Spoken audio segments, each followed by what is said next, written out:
Hi, I'm so excited. We're back. We're back with part five of Hold On to Your Kids, Why Parents Need to Matter More Than Peers, written by Dr. Gabor Mate and Gordon Newfield.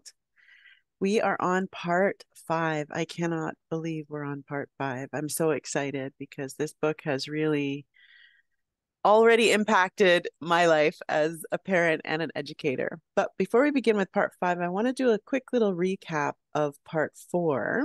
Part four was all about how to reclaim your kids. And it talked about the four steps of attachment, getting out of their face and into their space, providing something for the child to hold on to, which is basically connection or attachment, inviting dependence and building that safe space and trust. And the fourth one was to act as the child's compass point, which we talked about quite a bit. And we talked a little bit about the village, and that showed up again in part five. So we'll talk about that a little bit later. And I think the big thing for me that came out of part four was choosing your kids over everything else, choosing your kids. And also not just hold like the title of the book is hold on to your kids, but also hold on to ourselves and the fact that we need a full cup to pour from. So that's kind of a summary. And discipline, we talked about discipline, which is a big deal, in part four. So in part five, we are going to be talking about preventing peer orientation, which is the foundation of this whole book, basically. I'd like to begin by welcoming Uzma, one of the Magic Lad mentors, who's a co-host of this book club, and myself, Nikki. And we're gonna dive into part five. Hi, Nikki. Hello, everybody. So, part five felt a lot lighter to me because, first of all, it was only two chapters versus four from part four. And I feel like the meat of the book was really in part four because there was a lot of strategies. In part five, the whole book has been talking about peer orientation and its impact. So, part five actually sort of addressed this whole idea of how to prevent it, which seems almost like a foreign concept because I think what the authors point out, and as you're reading, you feel as a parent, is my kids are always going to be around peers. What's wrong with that? And isn't the whole purpose of, putting them in a group environment such as school or preschool, isn't it so they can socialize? And so this part in these two chapters really heavily focused on that. And I wanted to start by sharing a fascinating quote that really kind of, it's like a big wake up call quote, I felt. And it's on page 236 of the book, that the version we're reading. And it says, the Trojan horse, peer orientation, is perceived as a gift rather than the threat it is. So right off the bat, it's this idea that it's not a good idea to focus and have your child be around a lot of peers. So that would be daycare, that would be play dates, that would be all the things that we try to do to make our kids, from the perspective of this book, grow up faster, mature faster. And it actually is counterintuitive. And like your fascinating quote said, it's perceived as a gift rather than the threat that it is in the long run. So I just want to step back for a second and talk about this chapter.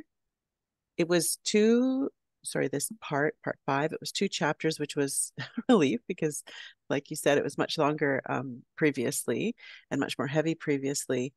But I did find that there was a lot of repetition, a lot of concepts that we've learned before, a lot of things that we've talked about before, spoken about perhaps in a different light, but really it was the same thing. So again, if you are choosing to read this book, you can kind of skip through some of that and just get to the meat of it.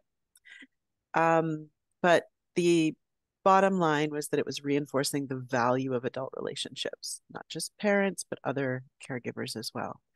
And I think we started with, I think this chapter really started talking about the shy child who is not able to talk to their new friends or is not able to interact with other kids on the playground.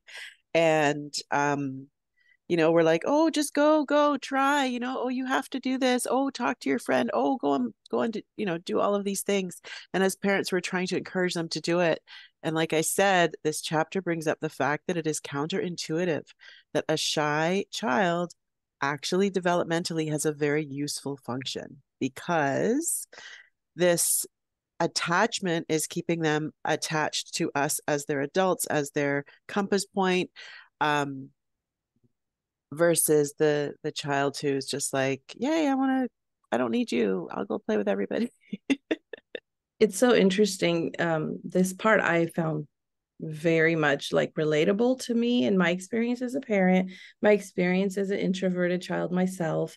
This idea that, we have in society is that if somebody is shy, there's some deficit there and it has Mm-hmm. to be fixed. And I see parents doing this. I did this to my shy child where I was like, just go say hi, go over there. And what we're doing is almost like a force.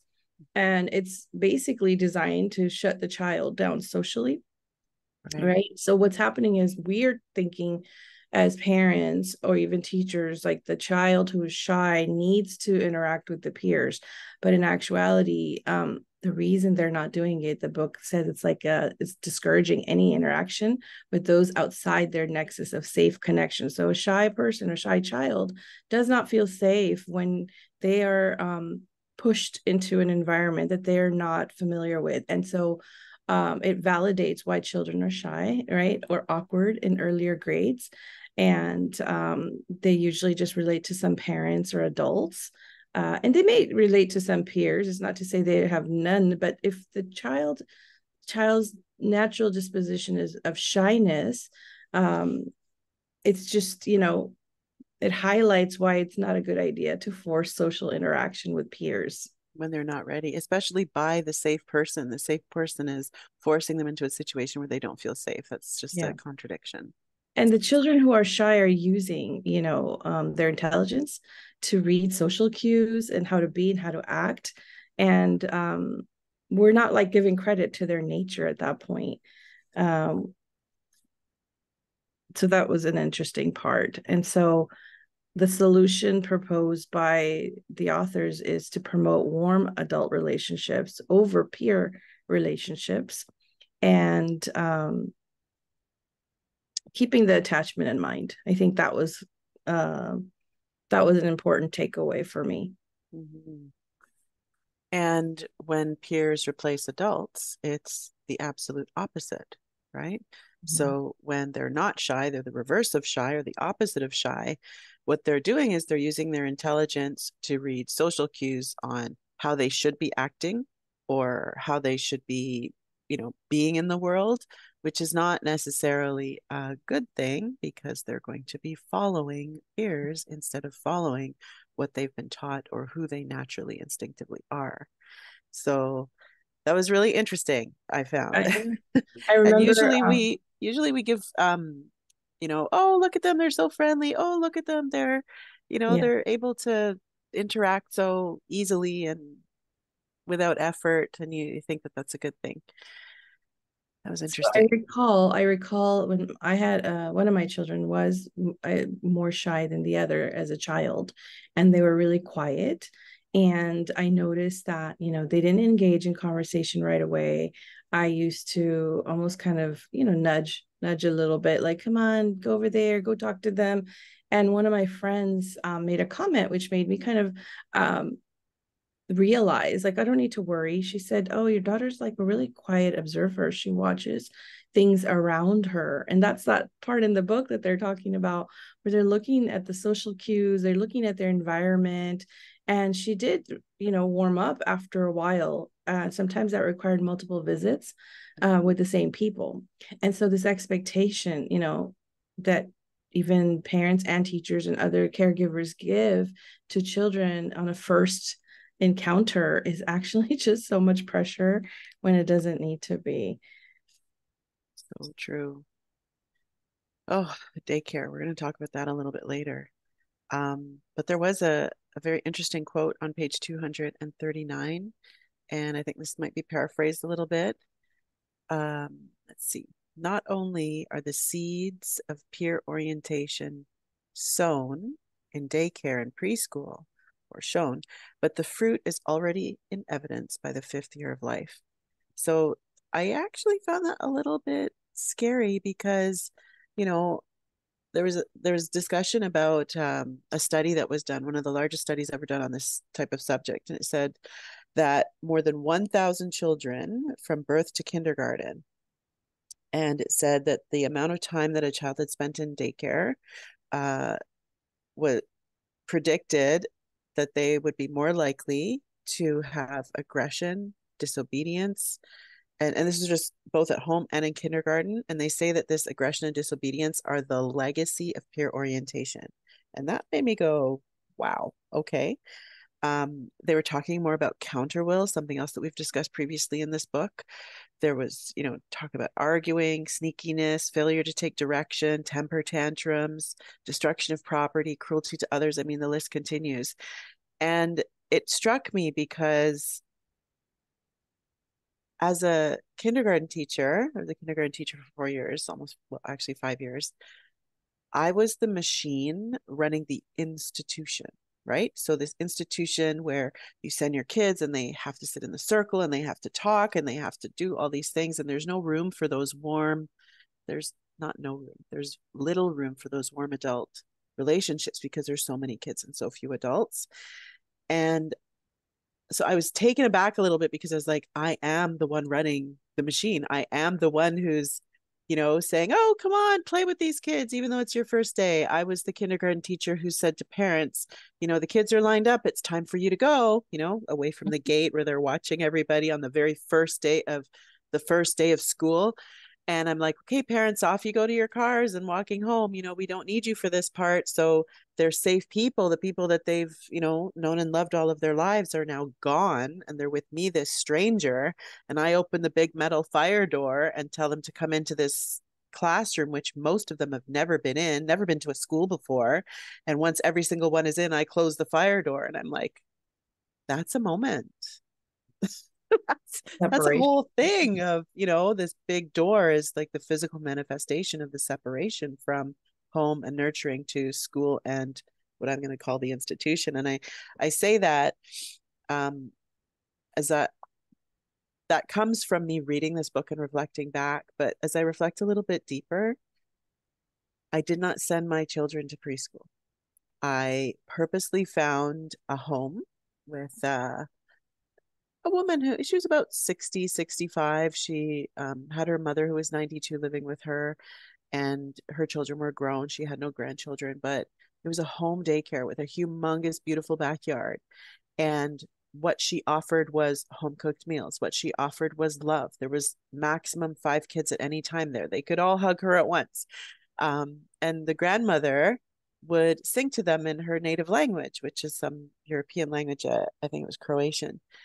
So my children would come home and call their slippers papash. And they would say, oh, I'm tired. I need to take a nap. And what they would say was chichish. So us as adults learned their language because that's what they were using at daycare. And that's how my children were learning to speak. But both my children, they're 4 years apart, and they both went to this home daycare because I think as an educator, I instinctively knew that this loving dependence on adults was so important in those first 5 years of life. It's the foundation of their future. So they both went to this wonderful person. She's still a part of our lives, and I don't regret it for a minute, but I was still part of the institution and had to kind of follow those rules. So it's fascinating that you shared that example. And before I share my parenting decision when my children were little, we've shared in the past, I work at a school and I'm an administrator. So it's so interesting. Sometimes you do practices instinctively, like you said, that are actually beneficial. So at our school, on the first day of school, all the parents can come on campus to be present for the morning assembly. And I think that eases the transition to the children. And the book actually talks about that in the next chapter, which talks about make an introduction. So if you're going to transfer care from you as the parent to another adult, they say you should kind of transition by saying, oh, now you're going to go to this. And that's like the introduction. So our school, and I guess instinctively, is doing that. And then the kinder classes have a tradition where they invite the parents in for the first half hour. The child and the parent, the teacher reads aloud a book, The Kissing Hand, and it's like a traditional thing. And then they do an activity, and the child gets to keep that kissing hand. And then at like around half an hour later, they say bye. So it is still hard for some children. I had some tears this year, and what I did to help with that is I took pictures of their children after the parents left, and I was Mhm. still knowing this background of the book as functioning like to make a school function better. I did have to gently pull them out and say they'll be okay. It's time to go, right? And the parents were worried, and their children had tears. And so what I did to help was I took pictures and I sent them. I emailed the pictures, or messaged them right away within the first like 15 minutes, almost just to go, look, they're fine. And Yeah. that validation was really needed.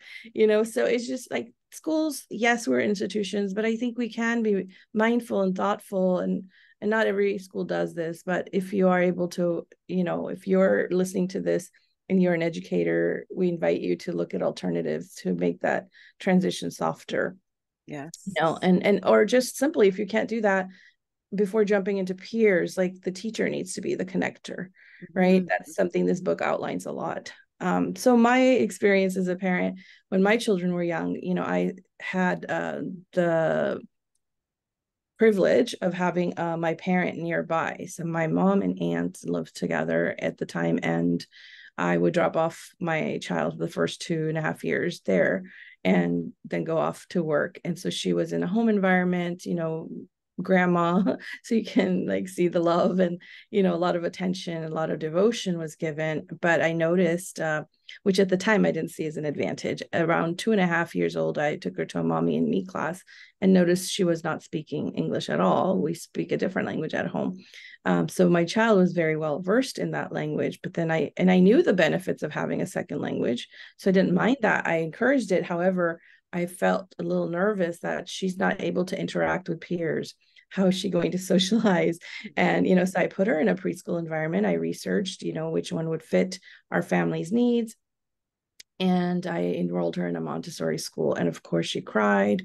And the teacher did that whole rip, I'm going to go, go now, mom, that whole thing. It The took her a rip. couple of weeks, a rip, Mhm. leave now. And it was very traumatic as a parent, as any parent who's experienced their child like wailing as you're leaving. It's not easy. So, and she didn't know how to communicate. And what I mentioned earlier, she was a quiet observer. So it took her a while, right, to get acclimated, a couple of weeks. But it highlights for both of us, like we were able, fortunately, to have a different kind of experience at the onset.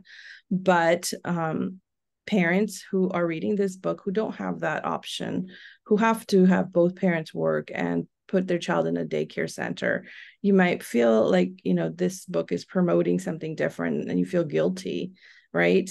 Because you can't do what they're encouraging. And actually, Newfield and Matei talk about the advantages that we're listing right now of keeping your children close to you and adults, but they say like that's not really possible. And they're not saying to keep your child at home Mhm. necessarily,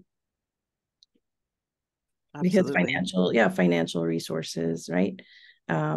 So you bring up a good point because I think, in the US, I believe it's 6 weeks you have with your newborn, and then you've got to send them to an institution or a daycare or a childcare place. In Canada, we have 1 year maternity leave, of course, reduced pay, but that is a choice and a privilege that we have. So I just want to bring up the fact that, financially we can't all do this, Mhm. what they're suggesting, and that's okay. But what we do have to do is we have to recognize that we are the ones who make choices for our children. So when you're looking for the right daycare within your budget, within, the distance of your home, all of those things, you need to pay attention to the people who are going to be taking care of your children, right? And who they are and how the other children relate to them. I know we were talking a little bit about, we look the daycare that we choose has to be clean. It has to have a nice playground. I said it had to have a nice big backyard, but it also has to have those people who make meaningful relationships with the children who are already there so that your child will benefit from that as well. So, this idea of your child feeling connected to them, your child feeling like they feel at home with them, that is so critical. So, um, I felt that I've taught online for 3 years, and this year I went back to the in-person classroom. And the first day of school was quite a shock for me because, everybody's lined up. It's very militaristic. The bells are ridiculously loud outside. And I was just like, wow, is this what I've been missing? Like, oh my goodness. And I teach a grade 1 and grade 2 class. So they've all, except one, had the experience of being at that school in kindergarten and now going to grade 1 or 2. And the one child who was also coming from online, just like me, I didn't know, but her behavior spoke a very different story. So, she was very, like, almost hyper attentive to me. She was constantly asking me questions and permission. She's basically like underfoot, almost tripping me as I'm trying to, move because I've got safety issues. I've got crying. I've got this one needs a band-aid, just everything going on all at once. And this little one who doesn't seemingly directly need my attention is demanding it. And if I hadn't read this book, I'd be like, oh my gosh, that's so annoying. I'm going to trip over her. Can't she just sit down? Or, the inner voice. But the truth is, what she was looking for was connection. And having read this book with all of you, I stopped because I recognized it. I saw what was happening. And I went down to her level and I said, this is hard. And she says, it is. I'm like, wow, I didn't even know her voice could be that loud. I said, what do you think we could do to make it not so hard? And she said, maybe we could be friends. And I'm like, wow, that's very wise for a 5-year-old. She's still only 5. And I said, okay, so if we're friends, what can we do to make this a little bit easier for each other? She says, I could help you. I said, really? Okay.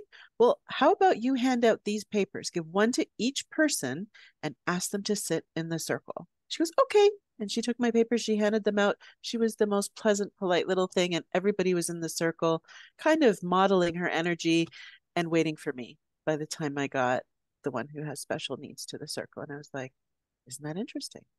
She was asking for connection. So I've only been back at school for 4 days. And I think what she helped me to realize, and this book helped me to realize, because I was teaching older grades before, is connection always comes before community. And community always comes before academics. And what that means is we have to focus on relationships. We have to focus on our children feeling safe with their teacher or their caregiver. And it's up to the adults to be responsible for making sure that those connections happen. Right? We are the adults. We are the ones who need to do it. Absolutely. And so it takes me back a little bit what you were sharing to, what does a typical preschool environment or daycare environment, what does it look like?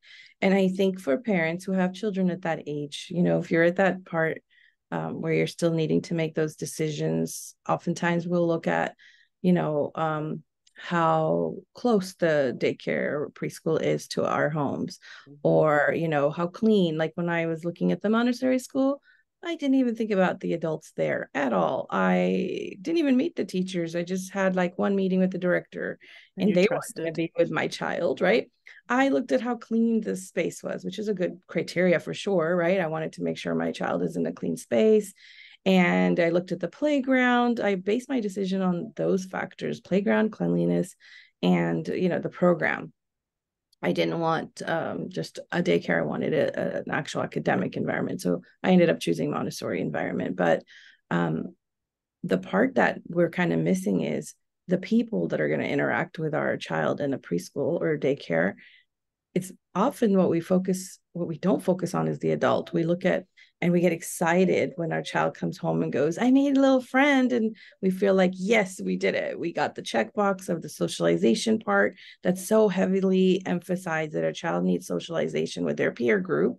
So you feel excited when your children are coming home and saying that. Now, this book counteracts that and talks about why that's not a great thing.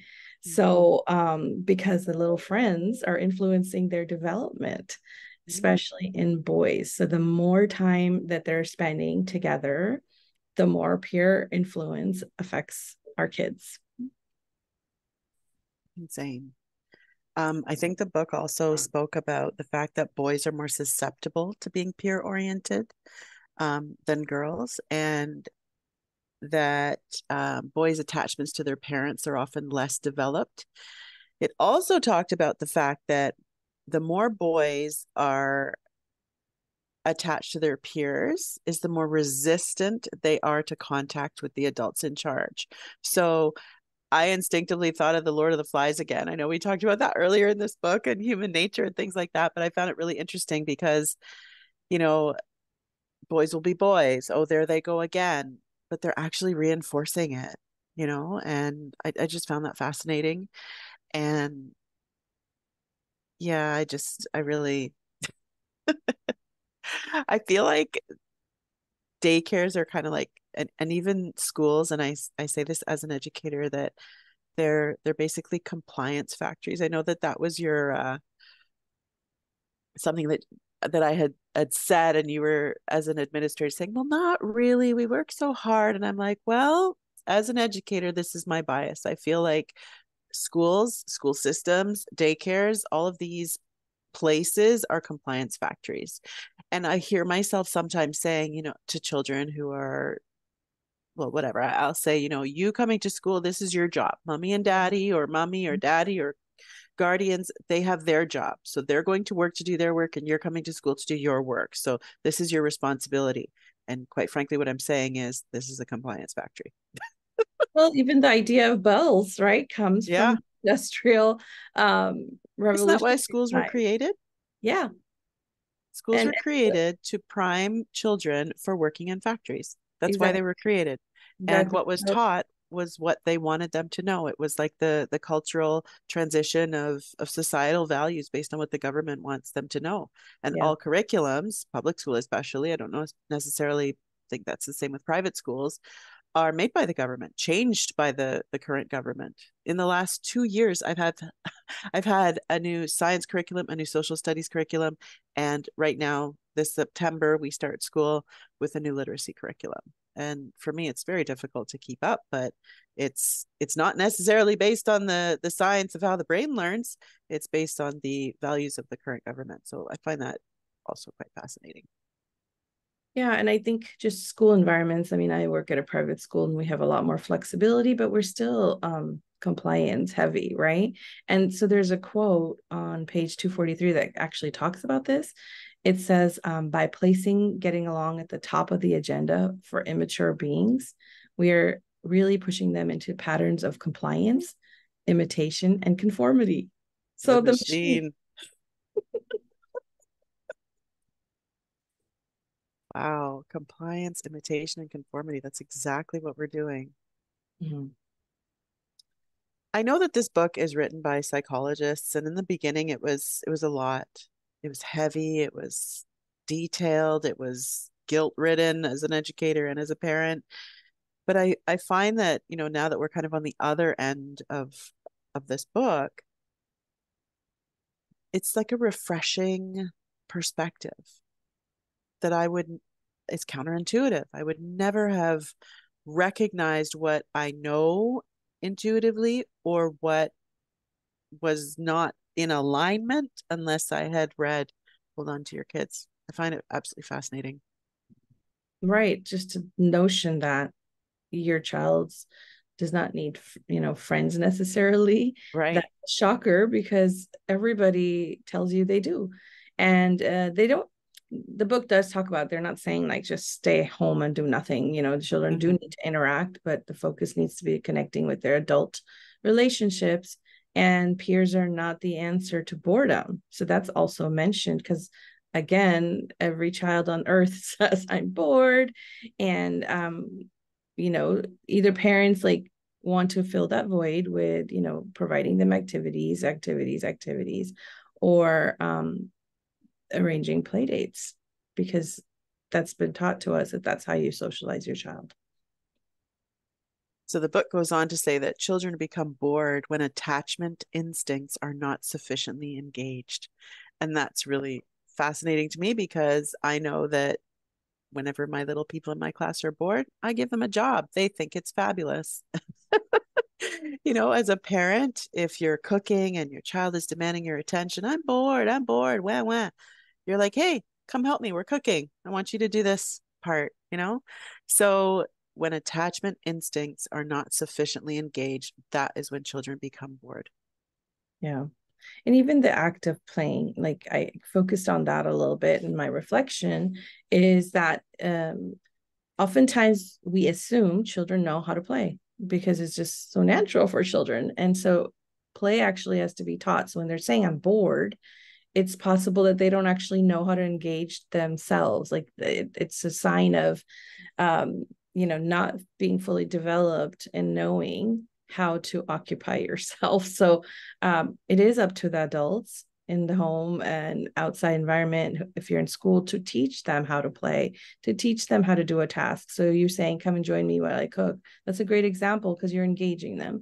And so, even at a school setting, like I see kindergartners and first graders chasing each other on the playground, and it looks like they're playing tag, but one is distressed. And when you stop to ask them what's wrong, oh, he's chasing me. And our kinder teachers often will be like, oh, do you not want to be chased? He's trying to Mm. play with you. And they'll say, no, they're chasing me. And so we have a conversation with the two children and we help them facilitate that, like, oh, let them know you don't want to play tag or chase. And they'll say, I don't want to. Or the other child will say, I was just trying to play this game with you. And then there's like a aha realization that they're not unsafe. They're not being chased for the sake of harm.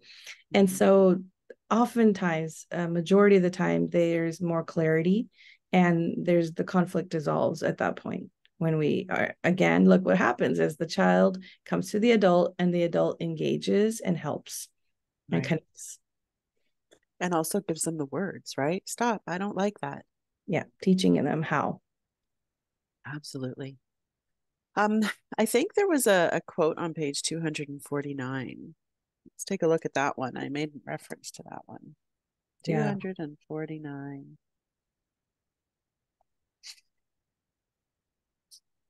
Oh, it's the whole part on self-esteem, I think. Yes. Do you want to read that? Sure. I'm going to turn on my light here. Or I can read it if you like. Sure, go ahead if you don't mind. Oh, I'm trying to find where it starts. It's If the you have it. bottom of page 249. The ultimate issue. Sure. Yeah. The ultimate issue in self-esteem and how good one feels about oneself. Let me start at the beginning. We are facing, first of all, a superficial understanding of the very concept of self-esteem. The ultimate issue in self-esteem is not how good one feels about oneself, but the independence of self-evaluation from the judgment of others. That part is italicized. The challenge in self-esteem is to value one's existence when it's not valued by others, to believe in oneself when doubted by others, to accept oneself when judged by others. Self esteem that is worth anything at all is the fruit of maturity. One has to have a relationship with oneself, be capable of mixed feelings, believe something to be true despite conflicting feelings. Should I continue? That's amazing because I think that as adults, it's not just kids, it's adults too, right? Um, I think we can continue with we can almost see the pride well up in a child when he's able to figure something out by himself, to stand up for himself, know that he can handle something on his own. The real issue of self-esteem, therefore, involves communications about the validity and value of one's own existence. True self-esteem requires a psychological maturity that can only be incubated in warm, loving relationships with responsible adults. So I think we're still working on that as adults too. Really. I just, there's very little more that I think we could possibly add to that. Yeah. I think that that was a standalone reminder to all of us as adults and as we help to nurture the children in our lives. One of the headings, I think, that caught my attention was that peers are no substitute for siblings. But I think after reading this book, we kind of already knew that. Um, Peers are on the outside, and siblings are part of the warm inner circle. Siblings are attached to the parents, the loving parents, and have the same, values and things as the child that we would be talking about. Mm-hmm. So the only way to get peers to matter less is for us, the adults, to matter more. And we knew that too. Mm-hmm. Yeah. I think when we started reading this book, you brought up some of the books that were significant to you, Uzma, and I'll let you kind of talk about that. The Yeah. fact that this book is, every parent should know the content of this book, not necessarily read it all, but should know the content of this book. Yeah. I was saying to you the other day, Nikki, is that it's almost like parents are always looking for resources. And earlier, I think it was part 2 or something where the authors talked about parenting classes and things like that don't necessarily, provide what's needed. And you can't just do tips and strategies, but there are some things that are helpful as guides, I do think, when they are grounded in research and, provide some really instinctive strategies. I do think they're helpful. So I feel like this book could be that. And the content, I explain. think that the Mad to Glad blueprint, every parent of young children, like age 2 and up, should be well versed in that curriculum. I think this comes up from the get-go. Like this should be common knowledge, parenting guide for all parents. But I think that it really becomes critical around the age of 7, 6, 7, 8 is when this really starts to play out, really. Whether you've heeded these warnings or not, and then well into adolescence and adulthood as well. Yeah. But I think like so the those would be top 2, I think. And there was a third one that you had mentioned that I found fascinating. I actually want to order that. Yeah. It's Do you called remember that one? Yeah, it's called The Read Aloud Handbook by Jim Trelease.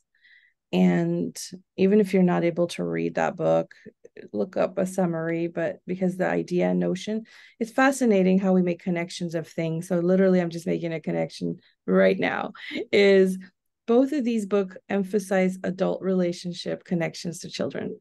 So the Read Aloud Handbook is something I read before I even had kids, and it talked about tons and tons of research on the benefits of reading aloud to your child and what happens when an adult sits with the child, whether it's a parent, grandparent, teacher, and reads aloud, even past. And we kind of think that's like a thing you do when they're little, but it actually emphasized doing that even when the children are much older. And so now that I think about it in the context of this book and what we've learned, what it's doing is creating adult attachment, and the value of that has been proven in this book. So I was reflecting and thinking that majority of our school environments and our societal norms kind of push us to put them in environments where peers matter more. But really, I think maybe the alternative school environments, such as the Waldorf method or homeschooling co-ops, they kind of have this already kind of going, where especially the homeschooling ones, where they know that the adults are around the children a lot more, and adults matter. So even like when we look back to our own childhood experiences, like for me, my parents did make a huge effort to connect with the community because we were immigrants. But I recall that once we got to the place or space or house, we'd all like divide among age groups. The adults were on the outskirts. Like we did know they were there, but we, just divided and did the social peer relationships. So, but I think the value of that, which we talked about in the last part, and it kind of goes into chapter 18, is we were trying to recreate an attachment village, right? We were trying to create a space because we didn't have extended families here at the time. So the book, chapter 18, focuses on finding, like, if you don't have your natural extended family near you, how to build that village. And it's finding like-minded families with the same values. I find that fascinating because I am also an immigrant to Canada along with my parents, and we did the same thing. On Sundays, we were always at somebody's home, and the adults would, have fun, and the kids would get together and same thing, exactly what you described. But I think what was fascinating about that is that we lived not within walking distance, but we all lived in the same area. And here where I live in the GTA near Toronto, it's the same thing. There's like the Italians in this area, the Greeks in this area, the Sri Lankans in this area. And it's because they are creating these attachment villages where the children who live in that area are coming from families with very similar values, with very similar traditions, mindsets, so it is creating that attachment village, which is so, so valuable. And also, if something goes wrong, there's an auntie down the way, and everybody, and they know your kids, right? My parents used to threaten me when I was a teenager, and I'd want to go to the mall. They're like, "Remember, there's always somebody watching," and they'd say it kind of in jest, but it was true. I remember going to a festival in downtown Toronto, and I wasn't a bad kid. Let's just say that, right? I was mindful. I was good at school. I was a pretty good kid, but I experimented. And I remember being at this festival with my friends, and we got up on the truck that had the band. And as I looked down, I was like, oh my gosh, there's Uncle So and so. A little bit later, I think I was getting food, and there was like, my dad's coworker. I'm like, they're everywhere. They're watching me. So that's just part of that attachment village, but in a funny kind of a way.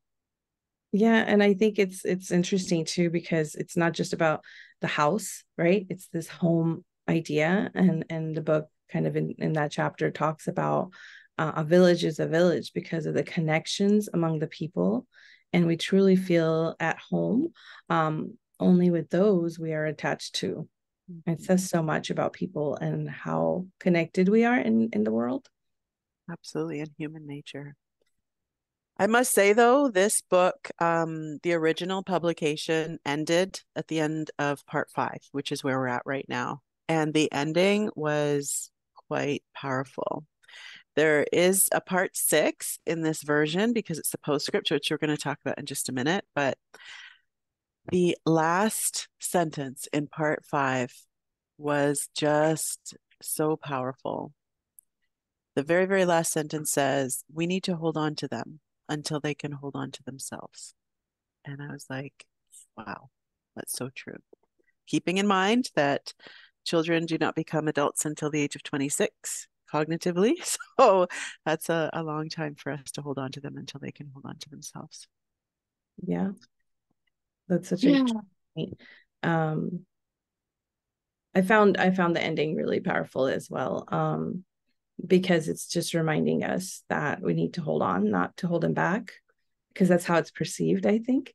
Mm-hmm. Not to hold them back, but I think they say so we can fulfill their developmental destinies. That is beautiful. Mm-hmm. I love it. So this original publication was a 2004 copyright date, and the 2013 edition was released post social media. So, I mean, nowadays we've got TikTok, and we had the COVID years where everybody was, on Zoom and and following the latest TikTok trends and everything else. So social media has become much, much bigger than it was even when Dr. Mate and Dr. Newfield added the postscript of chapters 19 and 20.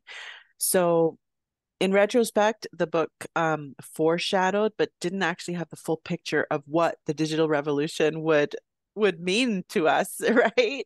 So they try to make sense of the what they call the digital universe without a working knowledge of what would happen later and about how that would impact peer orientation. When you think about how instant everything is in social media and how people hide behind screens and the comments and the just all of it, the online bullying, all those things. So we are going to be back in 2 weeks on September 24th for part 6, a postscript for the digital age, how to hold on to your kids in the era of the internet. And we will discuss how that has impacted us. If your book is not this version with the this picture, then you're missing these chapters. And there's actually on the newfieldinstitute.org, there is, I will put a link in the Facebook group of where you can download those 2 chapters. So it's the newfieldinstitute.org and then backslash and then a dash postscript dash for dash the dash digital dash age. And that's where you can download those chapters, but I will post the link for you. So again, thank you for joining us today. This has been fabulous. Thank you, Uzma. We'll be back on Sunday, September 24th at the same time. That's 11 Central, noon Eastern, or 9 Pacific. Great. See you soon. See ya. Thanks for joining.